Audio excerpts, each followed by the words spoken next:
Hay una estadística que dice que el 35% de lo que olemos se nos queda.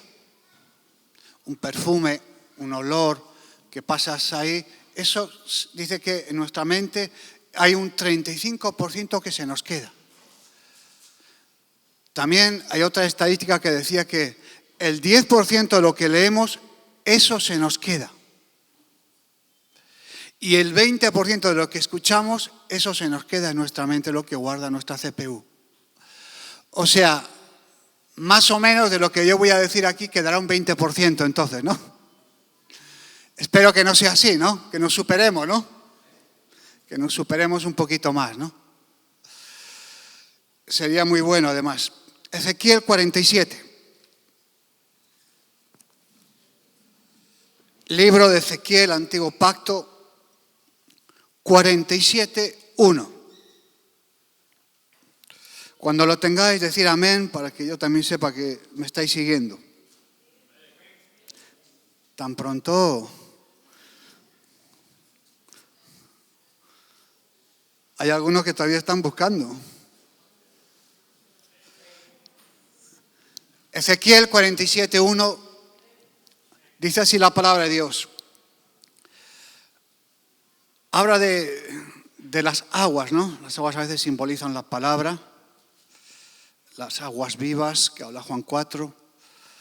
Me hizo volver luego a la entrada de la casa y aquí aguas que salían de debajo del umbral de la casa, hacia el oriente, porque la fachada de la casa estaba al oriente y las aguas descendían de abajo, hacia el lado derecho de la casa, al sur del altar. Y me sacó por el camino de la puerta del norte y me hizo dar la vuelta por el camino exterior, fuera de la puerta al camino de la que mira al oriente, y vi que las aguas salían del lado derecho, salían de ahí. Y salió el varón hacia el oriente y llevando un cordel en su mano, midió 1000 codos y me hizo pasar por las aguas hasta los tobillos. Midió otros 1000 codos y me hizo pasar las aguas hasta las rodillas. Midió luego otros 1000 y me hizo pasar por las aguas hasta los lomos. Midió otros 1000 y ya era un río que ya no podía pasar, porque las aguas habían crecido de manera que el río no se podía pasar sino a nado. Y me dijo, ¿has visto, hijo de hombre? Después me llevó y me hizo volver a la ribera del río. Amén. Habla de codos, habla que hasta la rodilla, habla hasta los lomos y habla hasta el cuello y luego tuvo que nadar. Y así es el derramamiento del Espíritu Santo. Y eso se tiene que hacer notorio en nuestras vidas. Y no que se vaya diluyendo después de un tiempo. He visto a muchos que empezaron muy bien, orando en lenguas, adorando en lenguas, sirviendo a Dios con gozo, con alegría, con fuerza, con denuedo, con pasión. Pero poco a poco les veo que van diluyéndose, que van a menos, se han estancado.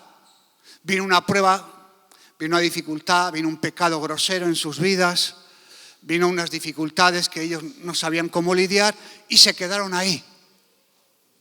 Y ya han dejado de avanzar.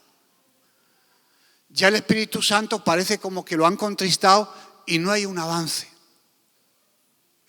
Están aburridos de ellos mismos, estancados.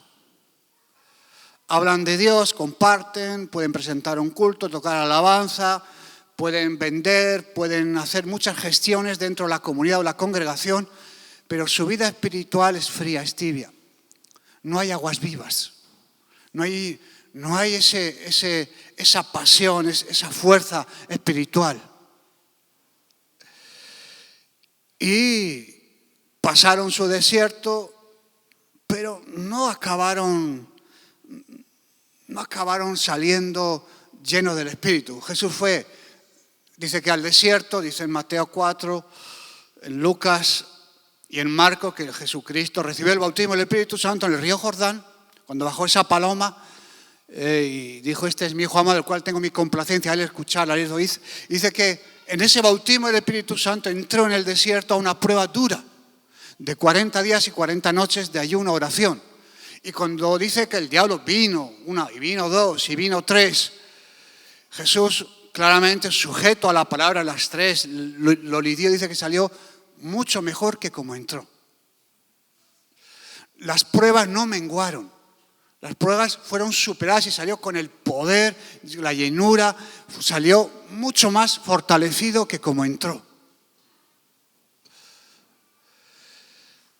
Y si el Señor ha derramado su Espíritu sobre toda carne y viene a despertarnos, la palabra de Dios nos enseña que Él nos acerca al Espíritu Santo para tener un encuentro más personal con Él, para conocerle más. Por eso cuando dice, y conoceréis la verdad y la verdad os libertará, no dice que leamos la Biblia. Nosotros muchas veces decimos: hermanito, lee la Biblia. Yo veo a muchos cristianos leer la Biblia y no pasa nada.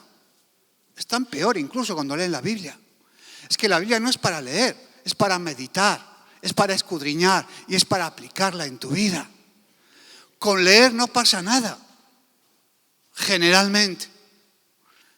Porque yo veo a muchos cristianos que leen la Biblia. Incluso leen capítulos enteros, hacen estudios romanos, de Efesios. Y les digo: ¿cómo usted está leyendo tantas cosas y su vida es tan desordenada, tan vacía, tan llena de pecado? Es mejor aplicar un versículo que conocer todo el contenido de la Biblia y no hacer nada. Cuando uno lee un versículo, lo aplica en su vida, pero lo aplica de verdad, no de mentiras. Lo aplica de verdad, lo ejecuta, lo masca, lo medita, lo aplica, se hace una armadura de luz. Eso es una fuerza sobrenatural sobre tu vida. Pero veo que muchos leen y no pasa nada. Llenas de pecado, llenas de rencor, de resentimiento, llenas de religiosidad, pero su vida no avanza en nada. Por eso el Espíritu Santo, cuando entra en tu vida, hace una obra interior, una obra que es sobrenatural, una obra que desplaza el pecado, que desplaza el egoísmo, desplaza tu ego. Aquí dice que en la presencia de Dios salía un río de esa casa, en la casa de Dios. Por eso en la casa de Dios hay abundancia siempre de agua. Esa agua no se seca. Ezequiel dice que visitó ese lugar, dio una vuelta a la casa, dio una vuelta. Yo veo a muchas personas que están dando vueltas y vueltas y vueltas a las cosas, sin hacer nada. Y la voluntad de Dios es lo más maravilloso y lo más importante. Y como cristianos, cada día tenemos que pedir, cada día hacer su voluntad. Como dice el Padre nuestro, Señor, ¿no?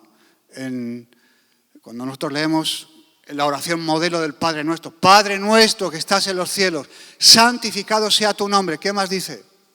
Venga, hágase así en la tierra como en los cielos, así en mi vida, estaba diciendo. O sea, en mi vida yo quiero que se haga la voluntad de Dios. Yo te pregunto, ¿tú estás haciendo la voluntad de Dios? ¿Realmente tú estás haciendo la voluntad de Dios? ¿O te aprovechas haciendo la voluntad de Dios? Pablo dice que cuando Dios le llamó al ministerio, dice que él no fue a consultar a los judíos, que tenían incluso mayor reputación. No fue a consultar a Gamaliel, a los fariseos, a sus amigos del Sanedrín. Mira, que el Señor me ha hecho... No, él no fue a consultar a ellos, sino hizo lo que tenía que hacer. Y cuando Dios nos llama, no podemos consultar a la carne ni a la sangre, porque la carne y la sangre buscan su propio beneficio, sus intereses. No te van a decir los de tu propia carne y sangre: sacrifícate, vete a servir. Posiblemente te digan todo lo contrario: no te arriesgues, no vayas allí, vete a un trabajo, vete a una congregación, no te líes mucho. Así pasa muchas veces. Por eso la carne busca autoprotección, busca sobrevivir. Pero el Espíritu Santo nos lleva a todo lo contrario. ¿A dónde nos lleva el Espíritu Santo? Cada día ir a la cruz. E ir a donde Dios nos pida que vayamos. Pedro, antes, cuando eras joven, hacías lo que querías, pero cuando seas viejo, cuando seas más mayor, otro te ceñirá y te llevará a donde tú no quieras ir, le dijo Jesús. Y a veces no se avanza por no obedecer. Dentro del cuerpo de Cristo Remar hay cristianos muy desobedientes. Muy desobedientes. Por eso muchas veces la obra del espiritual no se desarrolla, porque hay mucha desobediencia. Hay mucho Saúl dentro de los corazones todavía. Y por eso la obra interior del Espíritu Santo en muchos no avanza. Por esa desobediencia, por esa terquedad de querer hacer siempre lo que a ellos les gusta hacer y no obedecer a Dios. Y cuando uno desobedece empieza a dar vueltas y vueltas y a justificarse y a dar vueltas. Es que mi madre, es que mi padre, es que no lo entiendo, es que no es el tiempo, es que tengo que orar, es que no sé qué. No hay que hacer nada de eso, hay que obedecer. Cuando Dios le mandó a Saúl, vete a esta misión, llevaba poco tiempo de reinado, 2-3 años. Mira, a Amalek hay que eliminarlo, nos ha hecho mucho daño. Y yo he prometido que va a desaparecer, tiene que desaparecer. Hay que luchar contra él y a ti te mando esa misión. Tú te vas a encargar de eliminar a Amalek y cuando lo manda, todos sabemos que él empezó a desobedecer, a justificarse, a echar la culpa a otros. Y esa es la tendencia nuestra cuando desobedecemos. Buscar un culpable, el responsable, el pastor, el monitor, mi mujer, mis hijos, el que me ha dicho. Y buscamos justificarnos y echar la culpa a los demás siempre. Y fíjate que Dios automáticamente llamó al profeta para que lo dijera, mira, sal rápidamente donde está Saúl, que a partir de ahora le voy a quitar la autoridad. Y te voy a decir una cosa, Samuel, no quiero que ores más por él. Si la Biblia dice que oremos, ¿no? Pues a Saúl le dijo, no quiero que ores más por ese hombre. Deja de llorar, deja de lamentarte. Yo ya he escogido otro rey, pero por Saúl te prohíbo que ores. Y le prohibió orar por Saúl. Por una desobediencia, por una rebelión, por justificarse, por echar la culpa a los demás. Y uno dice, ¿tan grave fue eso? Pues a los ojos de Dios sí. A los ojos de Dios sí. A los ojos nuestros mentir, robar, ser un hipócrita, tener doble vida, pues no pasa nada, casi lo hacen casi todos, ¿no? Y cuando uno no hace lo que hace casi todos, esos casi todos van contra esa persona que quiere hacer las cosas bien. Cuando Dios llamó a Timoteo a través de Pablo, lo primero que dijeron de Timoteo cuando viene en un viaje de Listra y de Icono, le dice, mira, hay un hermano que se llama Timoteo, Pablo. Su padre uno es griego y su mamá es judía. Este hombre dice, tiene buen testimonio. No lo dice Pablo, lo dicen los hermanos. Este hombre tiene un buen testimonio para el ministerio. Y por ese buen testimonio, Pablo coge a Timoteo y lo lleva a Éfeso y lo pone de pastor. Si yo preguntara, ¿qué dicen de ti? ¿Que tienes buen testimonio o no? Ananías, aquel que oró por Pablo, Saulo de Tarso, cuando cae al suelo, está 3 días ciego con escamas en los ojos. Hay un hombre que era un diácono, Ananías. Ananías dice que era un hombre de buen testimonio. Oró por él y sus escamas cayeron y recibió la vista. Y vemos muchas veces que dentro de las congregaciones y de la obra hay mucho mal testimonio. Porque han contristado al Espíritu Santo. Hay un contristamiento del Espíritu Santo por desobediencia. Y eso trae mal testimonio al equipo, al grupo. Y un desobediente clona a un desobediente. Y otro desobediente clona a otro desobediente. Y así clonamos hijos del diablo continuamente. Si yo te hago otra pregunta, ¿has llevado a alguien al Señor esta semana? No, yo he vendido, yo he hecho esto. Sí, eso ya lo sabemos. Pero ¿tú has llevado la palabra de Dios a alguien esta semana? ¿A cuántos? ¿El último mes? ¿Has mandado a alguien al cielo esta semana? Porque dice que cuando un pecador se arrepiente, cae en los cielos. A ti no te gusta la fiesta, ¿no? Y no te gusta que otros estén de fiesta tampoco, ¿no? Nuestra primera misión no es vender, es llevar almas al cielo. Amén. Pero eso te pregunto, ¿cuántas has llevado esta semana? Porque claro, si no van al cielo, ¿a dónde van? ¿Pero eso a ti te mueve el piso o algo, acaso o qué? Nosotros podemos entrar en esa espiral de contestar al Espíritu Santo, no evangelizar, no llevar la palabra, trabajar, comer, desayunar, almorzar, dormir, al culto, comer, desayunar, comer, al culto. Sí, ¿y qué? Podemos convertir esto en algo religioso, algo rutinario, algo mecánico. Algo que, bueno, sí, un culto más, sí, una reunión más, sí, ¿quién viene? Este chico, este, el otro, bueno. Pues. Pero ese no es el plan de Dios. El plan de Dios y el Espíritu Santo rápidamente te redarguye de cuando vas a vender o sales de esta congregación o vayas a tu casa, a tu vecindario, no sé a dónde vivirás, que por lo menos lleves una persona a la semana, a alguien al cielo. Amén. Alguien tenemos que mandar al cielo, ¿no? ¿O es que todos queremos que vayan al infierno? Están haciendo otro infierno más grande, ¿lo sabes? Como no caben todos.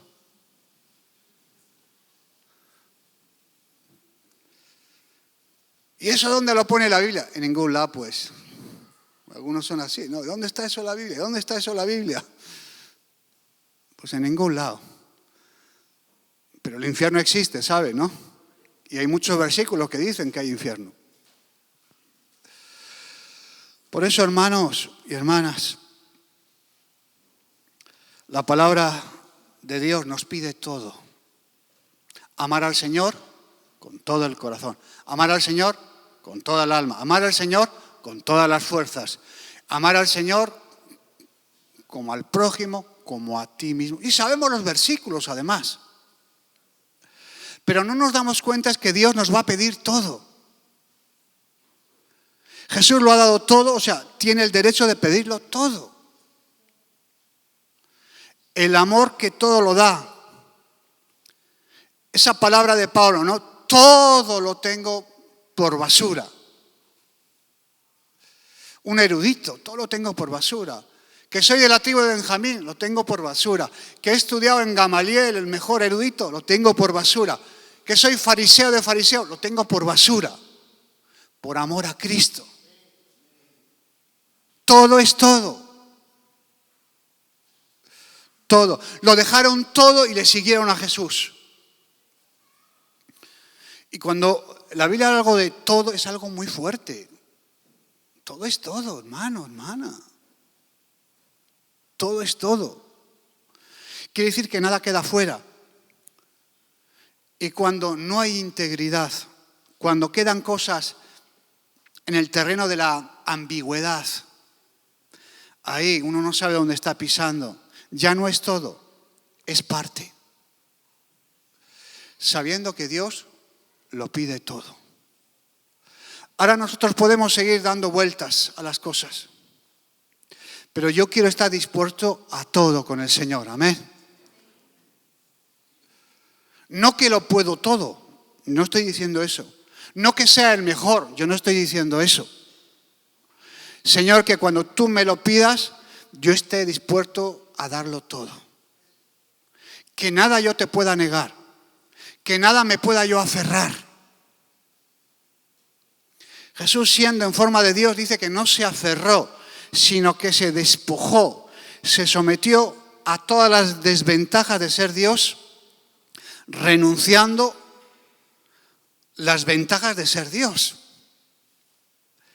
Y todo es todo. Dilo, todo es.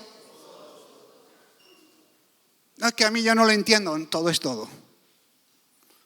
Es que a mí no me gusta, todo es todo.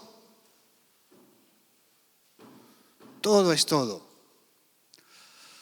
Y Él da el testimonio, el ejemplo, claramente primero Él. Y nosotros debemos ser igual de generosos. Pero a veces hay cosas que no queremos desprendernos. Hay cosas que todavía nos cuesta poner en el altar. Hay a veces cosas que nos queremos reservar. A veces hay un poquito de Ananías y Zafira en nosotros. Delante del público podemos tener una cara, una careta, y a veces el Señor nos pone a prueba. Cuando exprimes un león, una naranja, ¿qué sale?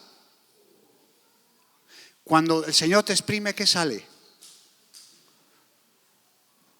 ¿Qué sale ahí? Cuando te mete la prensa, ¿qué sale? Qué cosas tan feas salen de nosotros, ¿no? Qué cosas, ¿no?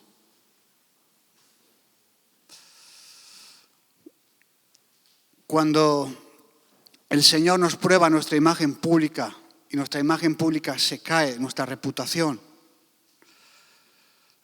Por eso habla Dios de amarlo con el corazón, con todo, ¿no? Y a veces el grado de amor que tenemos hacia Dios es un poco dudoso. Queremos un Dios que no cree problemas, que me diga sí a todo. Pero ese Dios no existe. Es un Dios que te creas tú. Es un Dios falso. Es un Dios falso. Y ese Dios no es el Dios de la Biblia. Por eso si tenemos el testimonio de que Jesús nos ama, de tal manera amó Dios al mundo, que dio a su Hijo unigénito. ¿Para qué? Para que todo aquel que en Él crea no se pierda. Hay mucha gente que se pierde, mas tenga vida eterna. Incluso hay muchos cristianos que se piensan que son salvos. Fueron salvos algún día, seguramente, pero están lejos de Dios y cerca del precipicio, de una manera o de otra.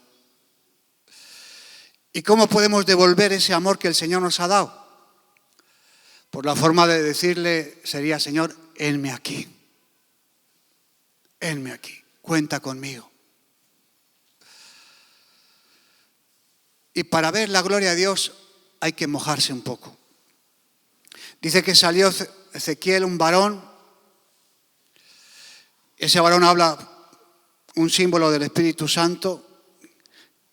Este hombre va marcando el camino, los tiempos, las etapas de nuestra vida. Y nosotros tenemos que ir progresando siempre. El Espíritu Santo siempre te va a llevar a más y a más con Dios, a mucho más, a una vida de oración más intensa, a una vida devocional más intensa, a una vida personal con Dios mucho más intensa.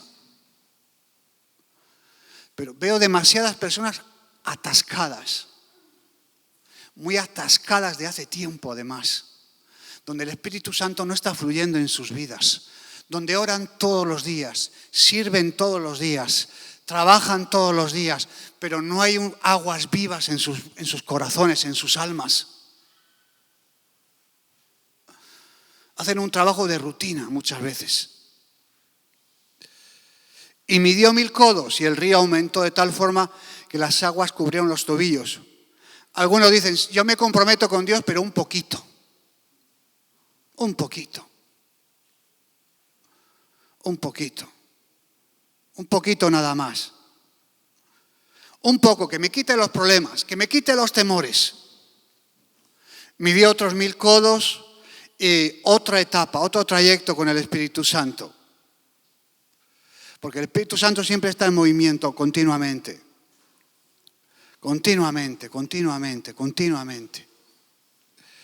Siempre está en esa actividad. El Señor nunca para, siempre está desafiando, incomodando. Siempre está que tú no hagas tanto las cosas dentro y fuera, sino que Él haga en ti. Moviéndote, haciendo algo nuevo. Jesús decía: yo trabajo como he visto a mi Padre trabajar. Estoy trabajando porque yo he visto a mi Padre que trabaja. Yo estoy orando porque he visto que mi Padre también ora. O sea, continuamente Jesús estaba en conexión directa con el Padre a través del Espíritu Santo. Y a veces el Señor quiere ir formando la obra espiritual en nosotros, pero a veces nos quedamos en algunas coyunturas, en algunos cruces, en algunas encrucijadas. Y cuando uno está mucho en una encrucijada, corre el peligro. ¿Qué peligro? El temor de seguir adelante. La nostalgia de lo que queda atrás. Por eso a veces hay que tomar decisiones, cuando estás en esas coyunturas, hay que tomar decisiones muy valientes en el Señor. Porque ahí empiezan las dudas, ahí empiezan los problemas. ¿Avanzaré o miré hacia atrás? ¿Busco al Señor o busco las cosas mías? Es un tiempo de reflexión, pero también de confusión. Esa encrucijada, esas coyunturas se tienen que solucionar con rapidez para no enfriarse. Dice que midió otra vez el agua y estaba sobre las rodillas. Luego midió otros 1000 codos, llegó el agua a los lomos. Es progresivamente, siempre el Señor te va a llevar a más. Uno dice, mira, ese hombre o esa mujer, qué maduro es. La madurez, hermanos y hermanas, consiste en gestionar nuestros fracasos. Yo cuanto más he madurado es en mis fracasos, en mis fallos, en mis errores, en mis meteduras de pata. He tenido que gestionar todo eso para no venirme abajo y volverme a levantarme, y eso me ha dado madurez para no volver a caer lo mismo.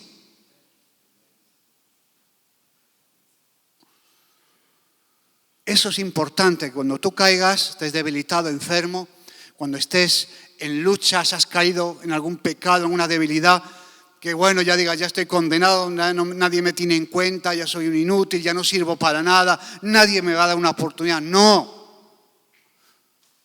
Yo me voy a levantar, me voy a disciplinar, me voy a gestionar esta caída y me voy a levantar en la disciplina, en el Señor, pero yo voy a gestionar eso para no volver a caer otra vez, y eso me va a dar madurez.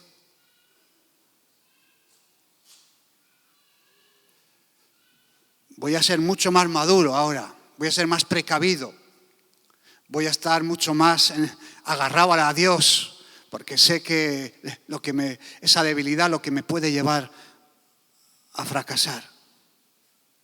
O sea, capitalizar esas derrotas, fracasos.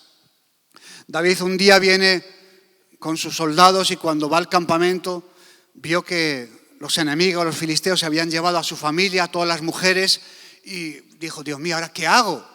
Incluso sus soldados pensaron en matarlo y apedrearlo.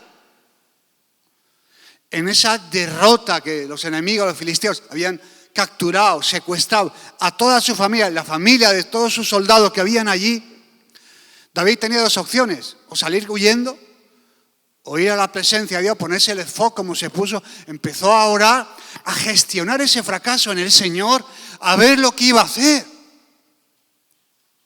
Y el Señor le dijo, ve tras ellos que lo vas a detener. Se limpió las lágrimas, salió de la presencia de Dios, llamó a sus soldados y persiguió hasta que pudo capturar a toda su familia.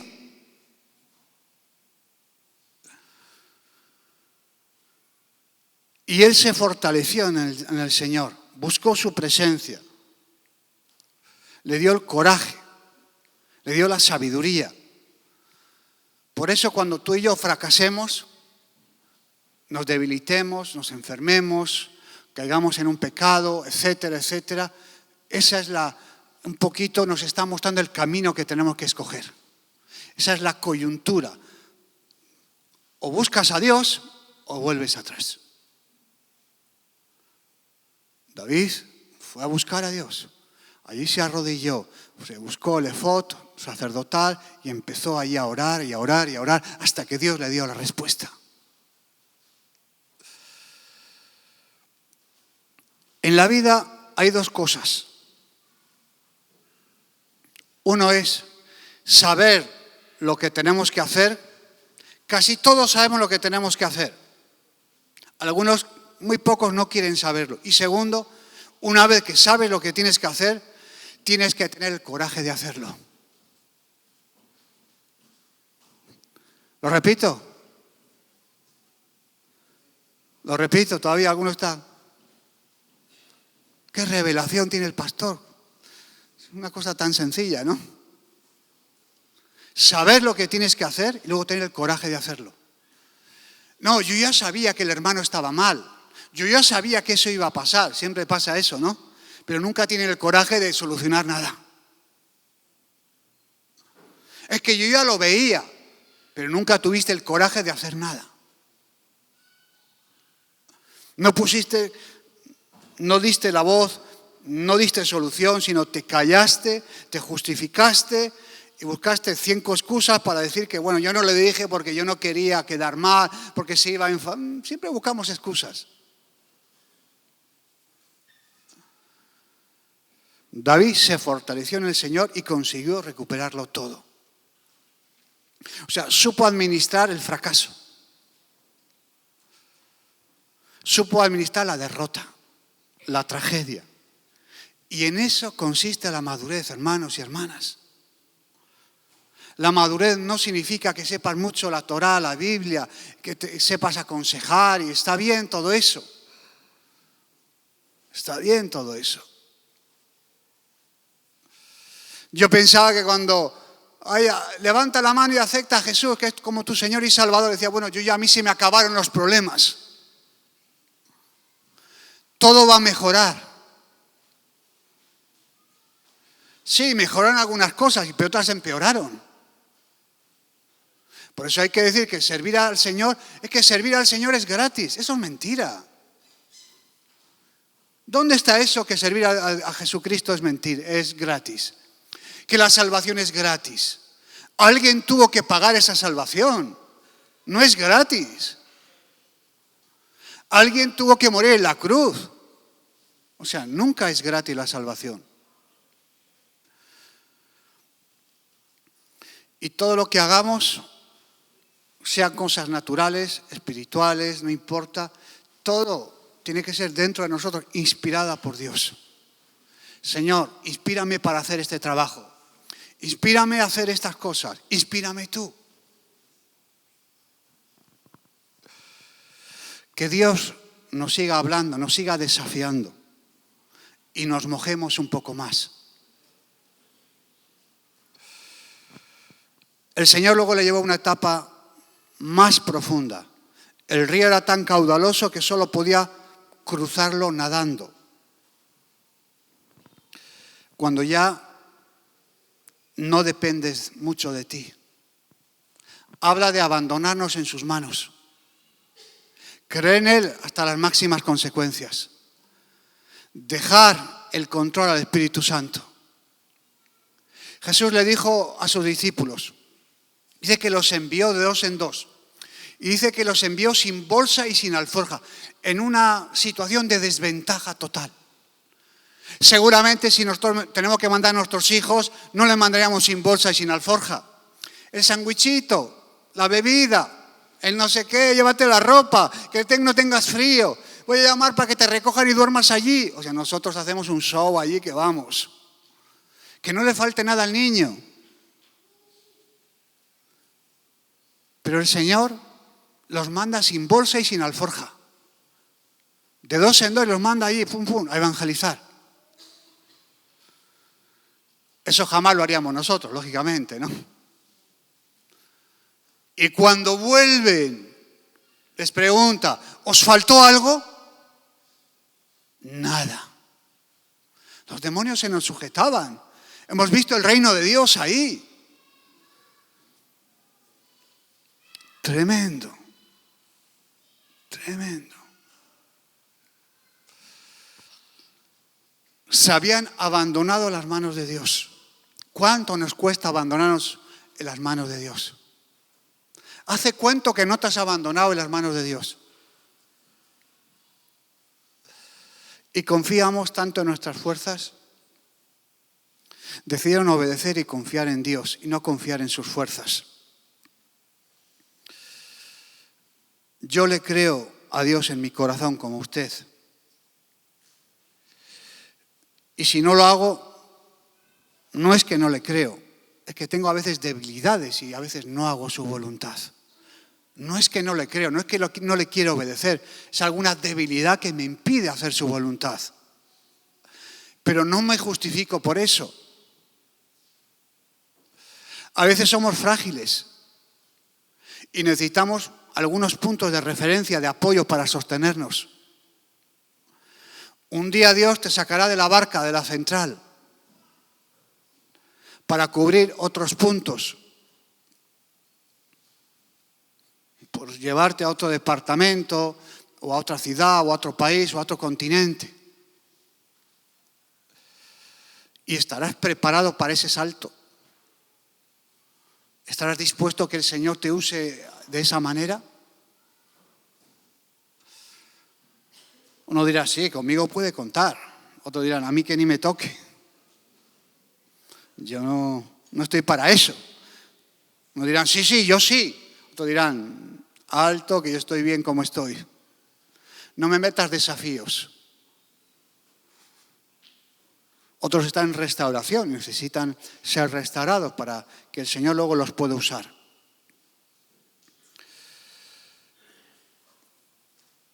¿Has visto, hijo de hombre? Le dice.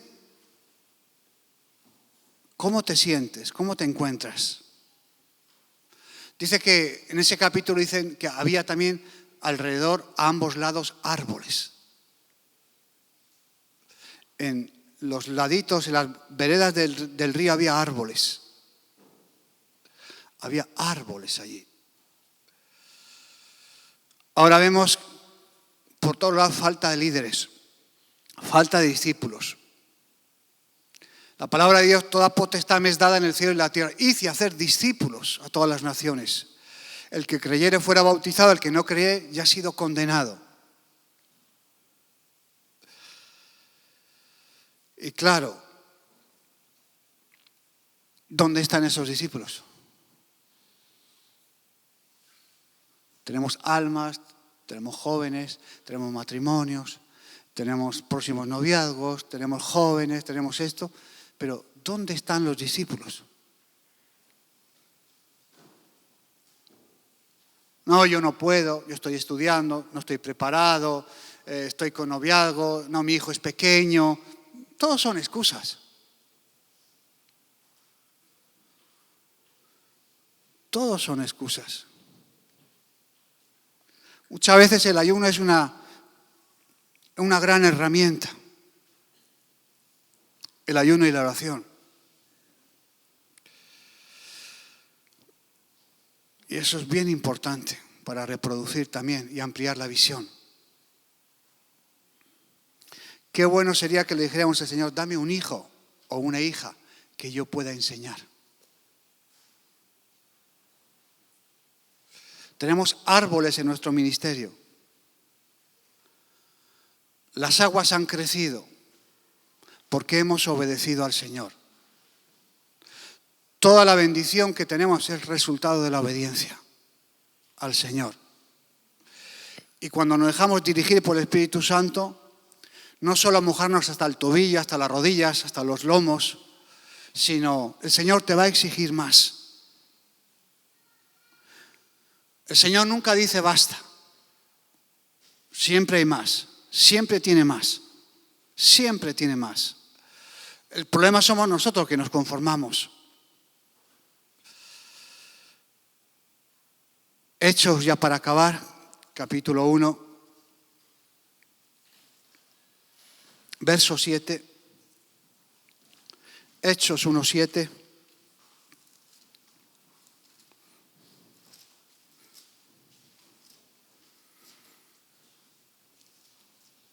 Y 8, dice así la palabra de Dios. Y les dijo, no os toca a vosotros saber los tiempos o las sazones que el Padre ha puesto en una sola potestad, pero recibiréis poder cuando haya venido sobre vosotros el Espíritu Santo. Y me seréis testigos en Jerusalén, en toda Judea, en Samaria, hasta lo último de la tierra. ¿Cuántos testigos hay aquí? Levanta la mano entonces. Yo no he dicho que la bajes, he dicho que la levantes.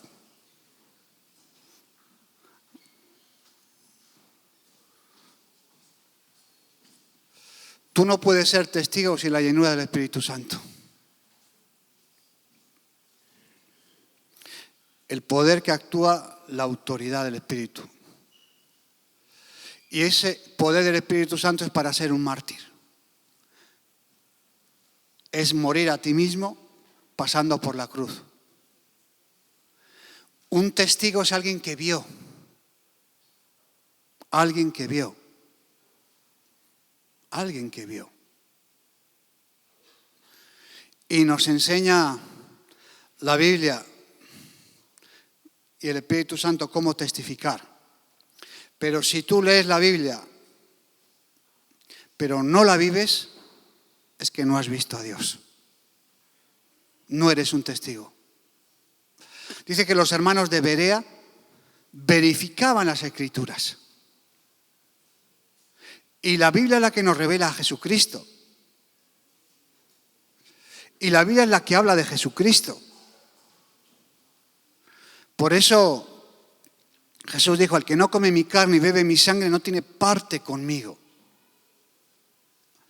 Cuando usted va a comer a un restaurante, ¿cuántos han ido a comer a un restaurante? Todos, pues, no hace falta que levante la mano. Aunque sea un agachadito, ¿no? Y cuando vas, lo primero que te presentan, ¿qué es? Una carta. ¿Y qué te pone en la carta? Ceviche mixto, ceviche no sé cuánto, sudao de no sé cuánto, ¿no? Y te pone la foto, ¿no? Y tú dices, yo quiero sudao, o yo quiero ceviche mixto. Y bueno, está bien. Esa carta es Cristo, pero si no la comes, no tienes parte con Él. No tienes parte con Cristo. En Apocalipsis dice que Juan, él escuchaba una voz en su espíritu. Y a veces oímos la voz de Dios a través de una persona, a través de una predicación, a través de leer la palabra. Y cuando habla las 7 iglesias en Apocalipsis, habla de unos candelabros, donde están en las 7 iglesias.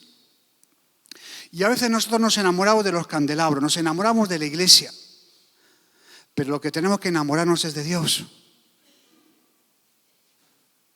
Porque cuando la iglesia te decepciona, te vas. Pero si te enamoras de Dios, Dios nunca te va a fallar. Algunos dicen, yo me voy de la iglesia, porque la iglesia no me gusta esto y lo otro. Y yo le digo, cuando te cansabas del mundo, ¿por qué no te vas del mundo también? Es que yo me he cansado del mundo, pues vete del mundo. Pero se quedan en el mundo, trabajan para el mundo, sufren por el mundo. Pero en la iglesia, cuando se les dice algo que no les gusta, me voy. Me cambio de congregación. El pastor es asado, la alabanza es así, el hermano no me ha saludado. Y se van. Pero cuando el mundo les deja sin pagar un sueldo, les hacen alguna cosa indebida, siguen en el mundo ahí. Pero cuando en la iglesia hay un problema, son rápidos para irse y criticar. Juan dice que vio a Jesús en Apocalipsis de una forma diferente. Él tuvo un encuentro con Jesús. Y un encuentro con Jesús te mata. Te da poder para morir al viejo hombre.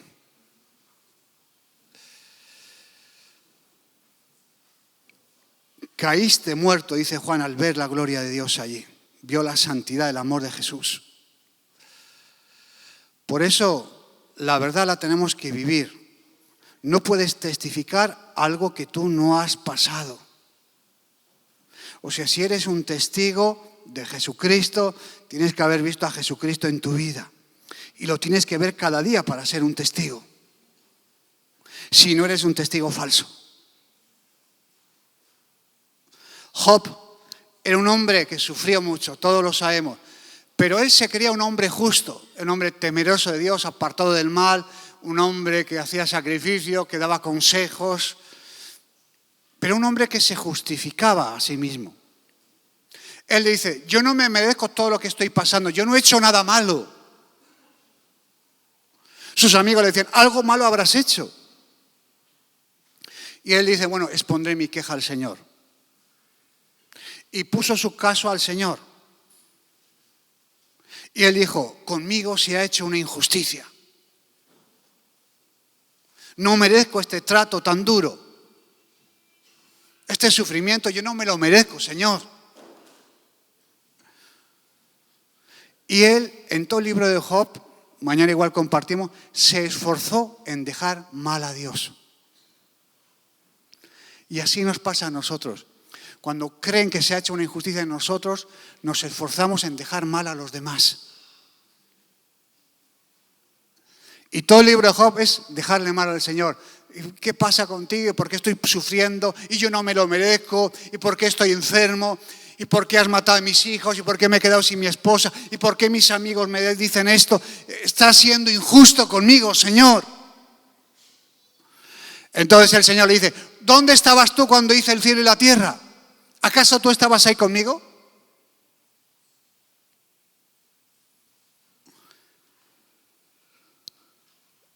¿Estabas tú cuando yo hice la fundación del mundo, Job, acaso?